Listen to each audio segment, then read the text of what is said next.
I'm Will Beecham, ICIS Chemical Business Deputy Editor, and I'm here with International eChem Chairman Paul Hodges. Hello, Paul. Good morning, Will. So, Paul, you've just co-authored a new study together with ICIS, which is trying to make sense of the chaos. You used the word chaos in a piece you've written for the magazine recently. And this is going to have 5 key questions that will help you make sense of the current chaos in chemical markets. Yeah. And I wondered if we could start off by talking about the demand side. What are the big global trends in demand that are causing this chaos? Well, I think the one that everybody's latched on to, of course, is China. And because China has been the main source of growth in the chemical industry for the last 4 or 5 years, and now with its new normal policies, clearly what we're seeing is that that's going in a new direction.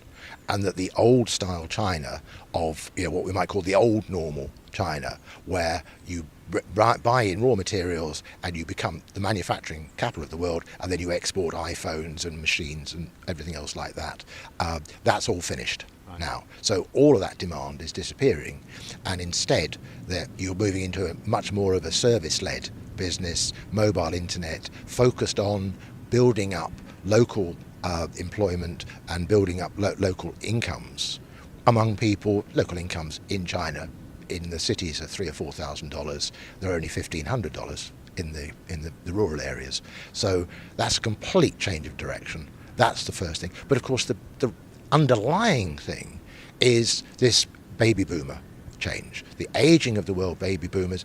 We are now 1 in 10 of the world population was over the age of 55 back in 2000. In another 15 years, 1 in 5 of the world's population will be over the age of 55. Why does that matter? Because when you get to be 55 and older, you actually own most of what you need, and of course you're moving into retirement, so you haven't got that much money anymore.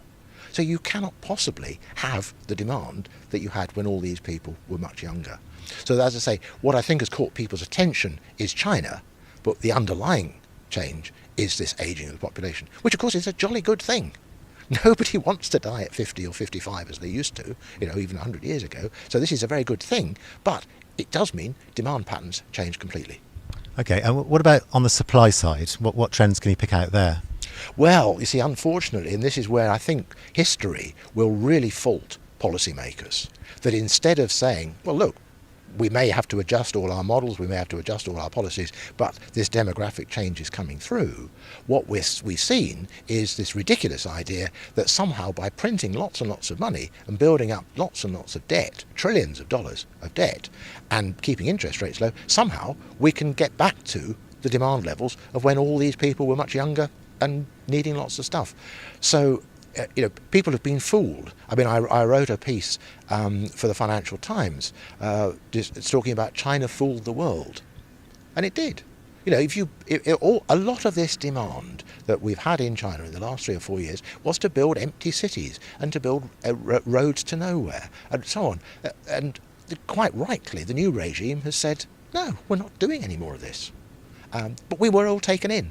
And so people are still building new capacity under the illusion that actually China has got all this demand. China hasn't got all this demand. It's, as I say, average incomes in the urban areas, $4,500 a year. People use this phrase, all these middle class people in China. These people, the majority of people in China, the vast majority, 80-odd%, are below the US poverty line. Below the US poverty line. This is not middle class by any standard. What it is middle income. They're earning between $10 and $20 a day. Now that is not. Anyway, that's why we've got a problem. Okay. And in terms of chemical supply, there's an awful lot planned and due to come on stream this year, next year, yes, throughout this decade. And what impact could that have on the industry, on operating rates and so on? Well, I mean, you look at the marvellous data that comes out of the American Chemistry Council, for example, and we're already down now below 82% in terms of global operating capacity utilisation. Below 82%. Now, we were never, when the boom was on, and all the boomers were buying, we were up in 92% levels. So, and we've never, since the stimulus program started in 2008, we've never been close to that level. We went up for a bit. There was a bit of pent-up demand and recovery and so on after the appalling crash, the end of 2008, and then it fell away again. So, but the problem is just that people have been taken in by the Federal Reserve, the European Central Bank, the Bank of Japan, the Bank of England, and so on. And understandably, they've believed that these people know what they're doing. But it's quite clear, common sense tells us they don't know what they're doing. Okay, so what can chemical companies do to try and make sense of this, to try and keep growing, to be successful? I think we've got to recognise that there is an immense amount of uncertainty out there. None of us have the clear idea of what is going to happen. I mean, if we'd been talking a year ago, I think most people would have said, well, oil prices, we're going to plan for $100 oil, we might go as high as 110, possibly could go as low as 90, and so on. And you and I were talking a year ago, and we said, look, it's going to go to 50. And people were saying, Paul, that's a very interesting idea, but it can't possibly happen. Well, here we are at 50. So, and if you're going to plan for next year, the next couple of years, I think you've got to look at 25 as a realistic number. Why 25? Well, because there's 2.9 billion barrels of oil stored at the moment, according to the International Energy Agency, the highest amount of oil ever on record, 63 days of demand in the OECD countries. So enormous amount of oil stored, and 25 has been the long-term price that people have seen. If you go back over history, about 80% of the time, the price has been around $25. So you really can't rule that out. Equally, we are at 50, so you can't ignore where we are today. You've got to think about 50, and we were 18 months ago at 100. So you've got to plan for it could go back to 100, it could stay at 50, or it could go back to historical levels of 25. Now, what would I do?